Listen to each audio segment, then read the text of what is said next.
Hey everybody, welcome back to another episode of the Minted Podcast. This is one of your first episodes joining us here. This is going to be a really fun one. I'm excited for this, and I'll tell you why in a moment. But this show, our goal really is to share stories of creators, content creators, whether YouTubers, podcasters that are diving into the Web3 and NFT space. I think we've all heard podcasters talking about NFTs, but I want to talk to podcasters that are actually releasing them and using NFTs to engage their community. So to do that, I am super stoked to have Joel Comm and Travis Wright on the show. Joel, Travis, welcome to the show. Hey, thanks for having us. We are minted. You are minted. You have minted. Yeah, we're minted. You've actually minted NFTs, which we'll talk about today. And I will say, it was about a year and a half ago that as a podcaster, I started like asking the questions of what is the NFT space going to look like for podcasters, or with NFTs, like how is this all going to look? I kind of came into the NFT space in the Top Shot boom and loved sports. And so that made sense for me. And then I started exploring like, wow, what's the utility of this for podcasters? So I started trying to find who's doing this and quickly realized like nobody really, but quickly found your guys' shows, which is the Nifty show and Bad Crypto show. And you were one of the only ones that I could find that as a content creator that you had launched something, and you had launched kind of the proof of attendance protocol, NFTs, and I think you had done some event NFTs and different things like that. So I would love to hear kind of your starting journey of when you guys got into the NFT space. Give me the quick version of like, how long has Nifty show and Bad Crypto show been going? And then, eventually I want to get to like those first NFTs that you guys launched, because I couldn't research what are podcasters doing with NFTs without coming across your guys' things. And it was like, we're everywhere. We believe, unless somebody can prove otherwise, that we were the first podcast to talk about NFTs and digital collectibles back in December of 2017 when CryptoKitties came out. Yeah. We did a whole episode on CryptoKitties because we thought it was hilarious that you can have these cats and breed them and they can make more cats. And we thought it was ridiculous and wonderful. Yeah. And we bought some and we bred some, and Travis lost some. And that was like not the first time he lost something on blockchain. You need to back up your MetaMask. And that was like my day 2 of having the MetaMask. And then my whole computer crashed. I hadn't backed it up yet. And that's my excuse. But now I got all these stray kitties out there siring other cats without my permission. And I'm very sad. They're living high on the 55 Bitcoin that you lost. Thanks. So, oh my gosh. Although that was back in 2010, 2011. So it wasn't really worth anything then. Yeah. Well, if you wouldn't have lost that 55 Bitcoin, you wouldn't need to be here today trying to, Right. So I didn't even actually know I was going to be here today. But I'm here. So. Yeah, you are here. So we covered, NFTs early, and we kept our eye on them. We got turned on to POAPs very early, met Patricio Werthalder, who created POAP, knew him when he was just Patricio. And that was at Denver back in 2019. They created yeah. Which for listeners that don't know POAP, some will, some won't. Can you kind of give some context there? Proof of attendance protocol. It's an NFT that when you go to an event, you scan a QR code or put your wallet address in, and you get this little NFT that basically says, I was there at this event. Mm-hmm.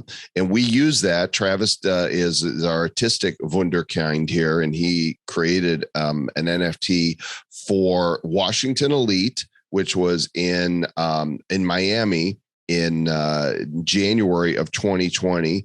And right after that was the Bitcoin conference. So we created one for that. So we had officially level 0 NFT. Our first one that we handed out was for people who met us at this Washington Elite conference. And how many of those exist, Trav? Maybe 15? 10. 10. There's 10 of them that exist. And it's one of the very first POAPs. Now you're seeing a lot of big brands using POAPs. It's becoming an industry term. People know what a POAP is. That actually generated from an idea that we had around, people listening to our podcast. How could we prove that? What could we offer them as thank you for tuning in? And so from that, we did those original early event podcasts, but then we started doing ones. I think our next podcast we had was with Peter McCormick of the Bitcoin. What's his podcast called? Some other Bitcoin podcast. We looked at, these POAPs and thought, well, what if we created not a proof of attendance, but proof of listening? How about we create an NFT that we would give to listeners of the show that they could claim for a limited time as a way to kind of gauge who's paying attention? And Travis made this. Is it not another Bitcoin podcast? Is that his something?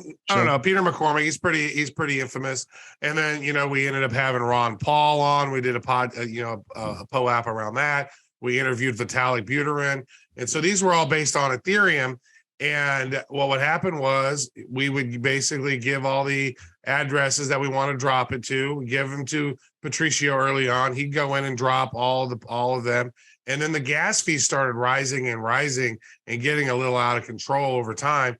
So we just kind of stopped using POAP because of the Ethereum fees were pretty high. Right. And we found Wax. And that's like we found the Wax blockchain in spring of that year. And we can create and drop NFTs here for negligible amounts of money without these gas fees. Like 1,000 of them for $1. Or something like that. And were you guys giving was there any utility involved, or was it kind of just a badge of I'm here with those early POAPs? It was just a badge. We're here. Nobody was thinking about utility at that point. The novelty of the NFTs themselves were so cool. I can give you a badge that proves that we met here.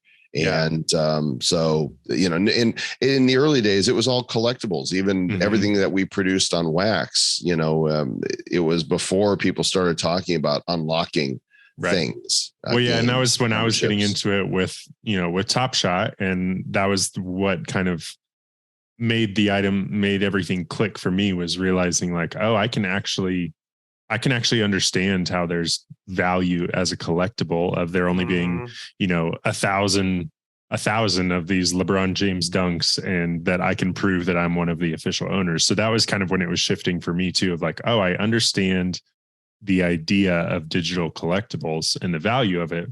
But yeah, you're right. I think at that time, not many people were really thinking about utility. So then you guys found Wax, and you've been really involved with Wax, haven't you? We've been really involved with it, and we've launched a thing called Blockchain Heroes, bcheroes.com. We've launched 4 series of Blockchain Heroes, where we started out.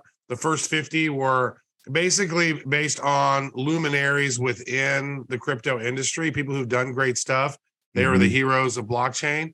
And so we went in and really created those. And then we started adding villains and started doing some other things. And then the Retro Rebellion is probably to this day still one of the coolest NFT series created, because each character essentially has its own song attached to it. That's this sort of retro wave type of vibe. And each one has its own, each character in the end has its own animated sort of digital story that's like a 20, 30-second little thing. So it's you level these up, and some of these are so spectacular, and some people just aren't aware of Wax, and so they didn't hear about some of that stuff. But we've had a lot of fun innovating and seeing where the space can go. And we've always been pushing the limits of where things could go. We tend to see what's happening next before most people are seeing what's happening. And so we get there first, and then we talk about it. We do explorations around things, and we just keep on rocking. Yeah, we've got several firsts under our collective belts. We discovered on the Wax blockchain a protocol called Atomic Assets. There was the initial Wax protocol was called Simple Assets, and we discovered that Wax does NFTs when Topps released the classic Garbage Pail Kids on Simple Assets in, I want to say, April of 2020. And then Atomic Assets launched. It was just a better protocol, more robust, faster, had more features. And we were the first major property to do a release on Atomic Assets, and we helped launch Atomic Hub Comm.io, which is now the primary marketplace for wax NFTs. So we help make them, they help make us. They've got an incredible, brilliant team over there, and they're still iterating and innovating on their site. We did our Blockchain Heroes, the first series, sold out in like 20 minutes. We're talking, I don't know how many packs we did, 12,000 or so packs. Sold out. Yeah. We created the world's first NFT subscription box. The Nifty box came out in 2020, where people would buy a membership and then we'd make it rain NFTs on them. And that was a big hit on Wax. And it was so frustrating to us as Ethereum was getting all this traction and people are just millions of dollars going to gas fees. You know, you couldn't sell a $1 NFT on Ethereum. You can't without paying, more in gas. And it wasn't costing us anything, or it wasn't costing consumers anything. In fact, we tried to persuade Gary V to do VFriends on Wax, and he opted for Ethereum. And, he did really well with it. I think he could have done equally well and he could have changed the face of NFTs, and he chose not to. He, for whatever his reasons were, he went where the money was. And that was obvious. And it's a shame because millions of dollars were wasted minting NFTs. Yeah, it's interesting to think about if he would have gone with like a layer two chain. I mean, it would have changed everything. And I feel like so many people would have realized, oh, there's more than just Ethereum. Well, he made a lot of money doing it, and he's done very well, and he's innovating from that. There's just a lot of things that could have been done. And I think that, we've explored a lot of the space to kind of see where it was. And as Joel mentioned, we were so focused on Wax that like I totally ignored Bored Apes and some of those other ones just because those gas fees were so high. I wasn't willing to, support those high gas fees, even though that I knew those projects were coming. Hindsight 2020, probably should have snagged some apes, but I feel okay with it because I don't necessarily think those gas fees were good. And the game did change with Ethereum eventually, right? So now it's proof of stake instead of proof of work. Wax really is 222,000 times more efficient than the old version of Ethereum. I don't know what the new number is yet, but I do know that innovation happens. We tend to see it. We love innovation. We are working with projects that are doing innovative things. And how can you weave in and make the community aspect of things better? We're always asking that question. I don't know that we always get it right, but we're always asking the right questions, trying to figure out how can we make this more valuable and more fun for the people, more delightful for the people who are tuning into what we're doing. Right. Yeah, I think that's a really good point and perspective to have on it. As you guys are getting, you're seeing success on Wax, you're launching these projects. I'm curious to what ideas were running around your head as far as what should we be doing for our podcast audience? So, I mean, naturally there was crossover. Probably a lot of podcast listeners were the ones that jumped into Blockchain Heroes.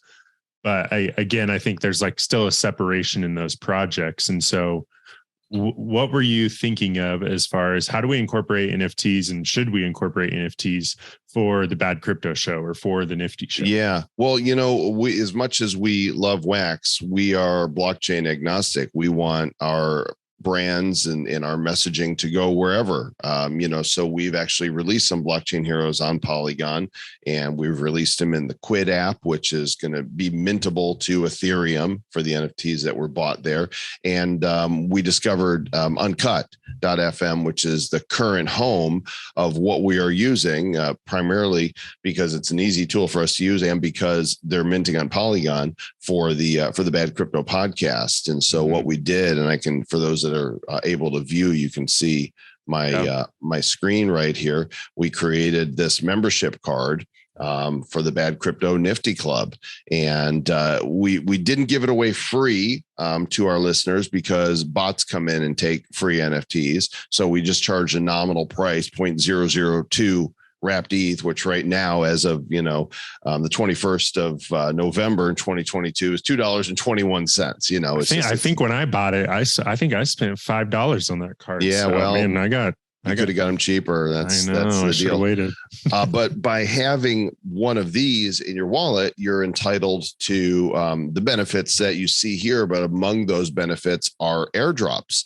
And so we've done 3 as of this date right now. Oh, you're getting a look inside my my tokens here. The studio. The studio. Let's see behind the scenes. I'm looking for collections. Here we go. So in the collections, you can see here the member airdrops on different episodes. We'll say, hey, we're going to make an NFT to commemorate this episode. And if you have a Nifty Club membership, you're going to get it dropped to you for free. So we've dropped, we have a running joke on the show about corn. So Travis has gotten real good with the AI art tools out there, and he's made some really interesting stuff. We did another episode talking about the US dollar being toast. So people got this burnt toast with an American flag on it. And then JP Morgan recently said that they're taking monumental steps applying blockchain to their financial services. So we created this one. We've got another one that's dropping. We're just going to keep rewarding our card carrying members with these NFTs. The other thing we did is we took some classic clips from a frequent guest of the show for John McAfee. And for a nominal fee, you can own one of these limited edition classic clips that are out there. And we're just getting started with it. Mm-hmm. Yeah, I love it. So big and simple question. Why? Like, what's the point of doing this for your community? What's the point of releasing these NFTs? What are you guys looking at as the purpose behind all this? Travis said if we didn't, he would smack me, and I don't want him to hit me. That's not true. I wouldn't want Travis to hit me either. Now we were talking, to the guys over there at Uncut about, there's a great book called The Network State, right? Where it's like, here we are, nation states, there's all these countries around the world, but the network state is really the impact of your network, right? So who do you know? Who knows you? Who's part of your community? Who's part of your audience? How do you activate your audience in a little better way? And so that's one thing we're trying to explore and trying to figure out, because like, say Apple doesn't like you anymore, they're going to go ahead and they could cancel you. They don't like what you're saying, right? They could destroy your audience. Like, your audience is on Instagram. You don't own that audience. You don't own your podcast audience. So how do you get your people off of one onto another? Maybe you could use an email newsletter of some sort. You could do some certain things. What's in it for them from an email newsletter perspective? Not as much. So it's a matter of like, how can we be creative? How can we have fun with this? Drop them some NFTs along the way. But then how do you turn that community into a collective, into a network state over time to evolve what it is we're all doing? So I think we're looking for those answers. And we've been working, with the team, Carlos and those guys at Uncut, trying to find ways to level up the experience of the community. And so I don't think Discord's kind of wonky. Some people are getting used to using Discord, but I don't think it's sexy enough yet. So how do you, if you're doing an NFT series, how do you create or leverage your community in a unique ways? I think that's what some are doing, and they're trying to figure that out. I don't know that it's quite ready yet, but they're building on it, and they're open. So yeah. Well, and I think you speak to a really good point, which is that you guys are doing this to build community. And I think we've seen so many creators that have wanted to jump into the NFT space because, they've seen Bored Apes, they've seen CryptoPunks, they've seen all this stuff, and they're like, oh, sweet, I want to make more money as a creator. So I'm going to launch an NFT and I'm going to build out this whole project. When in reality, it seems like your focus is we're going to use NFTs as a way to nurture community. Joel, do you think that is a shift that a lot of like creators need to look at, as NFTs more for community than for money? And saying that, I mean, you guys on the Nifty show, you've looked at so many different NFT projects. And so you've probably seen all these different things. Mm-hmm. When people get into a new technology, is just because they see money, the odds of succeeding at it go down dramatically, right? Like any other product or service, it's got to be about adding value first. People buy what they want, right? They buy community, they buy collectibles, they buy utility. So certainly looking at NFTs as a business model is a good idea, but you better start with a why. Why are we doing this? What value are we going to add? And community is one of the greatest values that NFTs bring. And I think for brands, especially, we're going to see more of that than anything else, right? Membership cards that become the new loyalty programs for their business, for their brand, for their community. You own this card and now you're in. And because you're in, you're entitled to X number of benefits.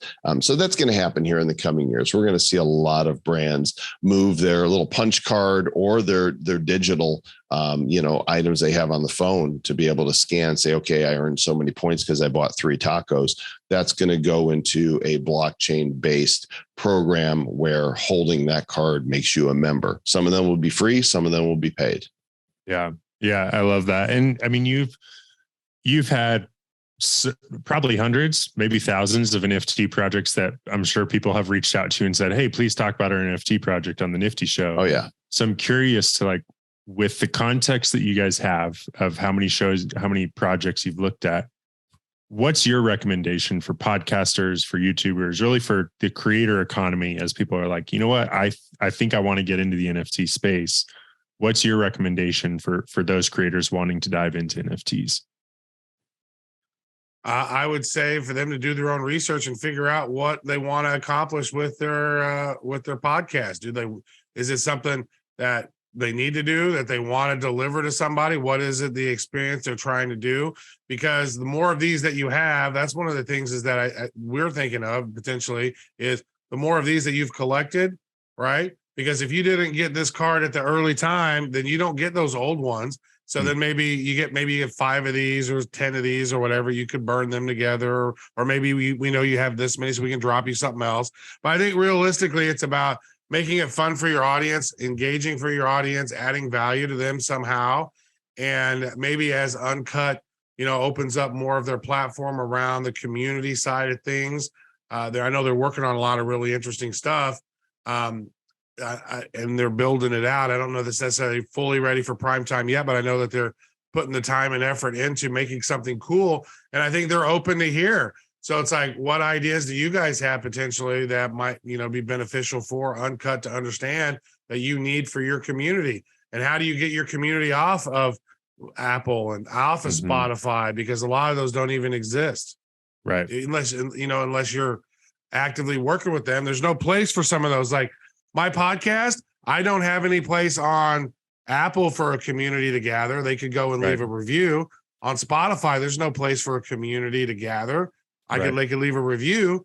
So this is maybe a place where your community could get, but you don't want to put them on a Facebook page. Yeah. It's not really your comments on a YouTube.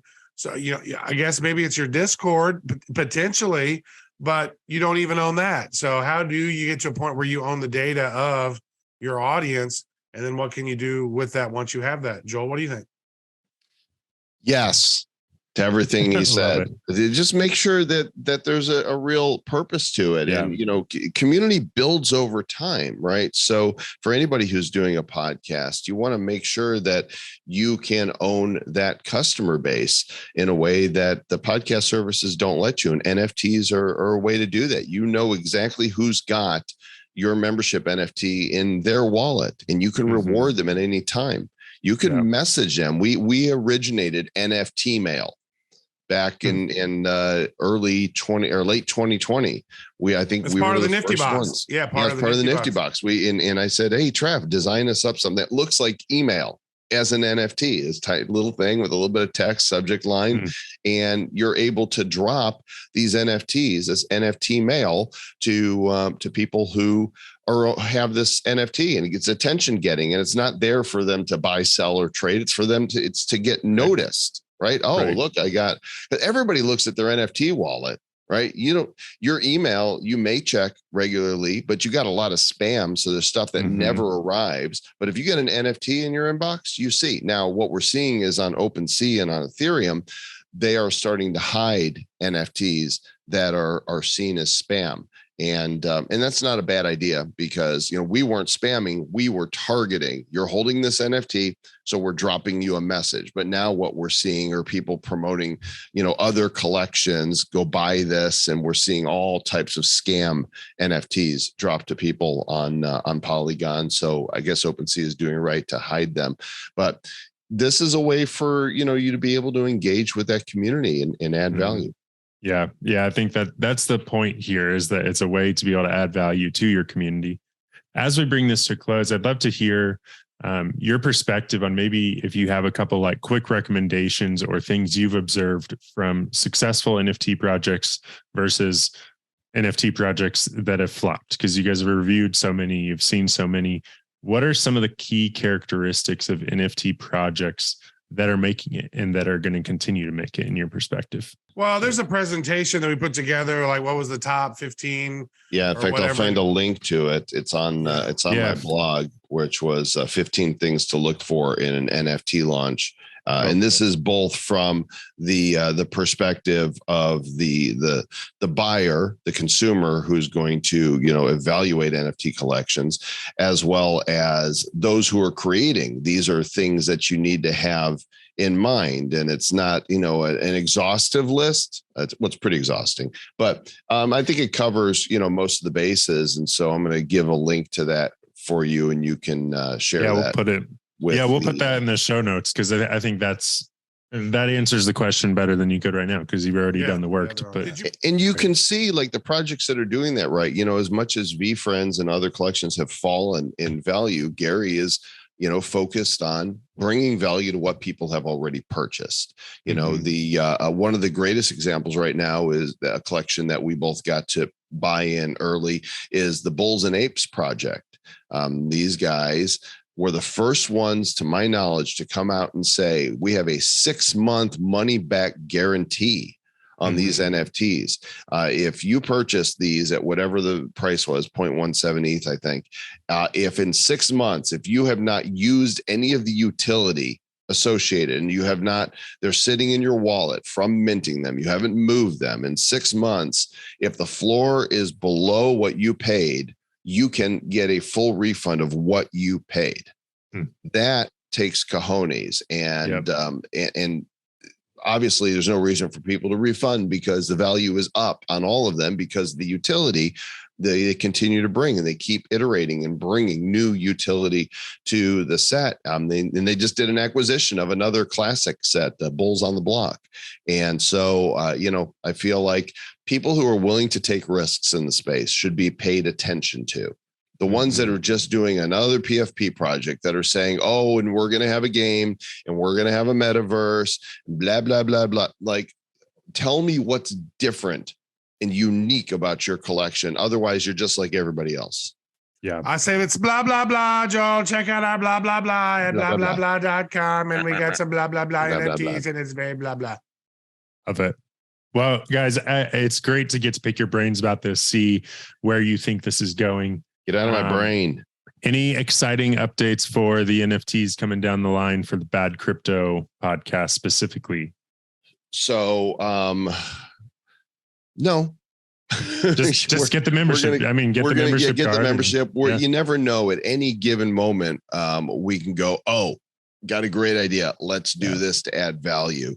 But we're going to keep making it rain NFTs on our members, so listen to the show, come for the show, stay for the NFTs. I would say this. Yeah, that's good. I do. And not everyone has an NFT, but you know what, when we have noteworthy guests on, or there's something crazy that's happening in the news, then, maybe we'll go ahead and do one. And I know we have G. Edward Griffin coming on in a future episodes, which will he's the guy who basically, blew the whistle on the Federal Reserve banking system with his book, The Creature of Jekyll Island. And so we're going to interview him again for the second time, as here we are now slowly marching to technological tyranny of some sort. And he's always has some really great words of what to look at. So we'll probably make an NFT with him. That might be one of the next ones that we do. And because it's fun, we can be creative. The creature from Jekyll Island, like, what does that even look like? We could do some fun AI with that and piece some things together and tweak it, make it look cool, and level it up. Yeah. Well, and I think what you guys are doing is a perfect example of the value of this.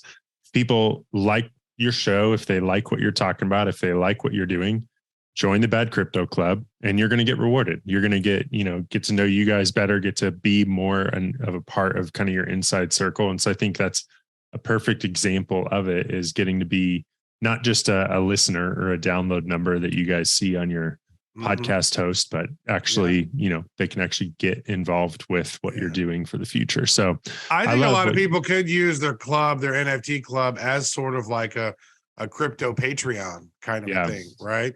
So it's like, depending on, you could charge them different X amounts and say, oh, you want this in it? Because it's like each one could basically kind of support the ongoing, and we've never charged our audience anything for our mind or for our content, right? Or as far as additional audio content, we've given everything away for free.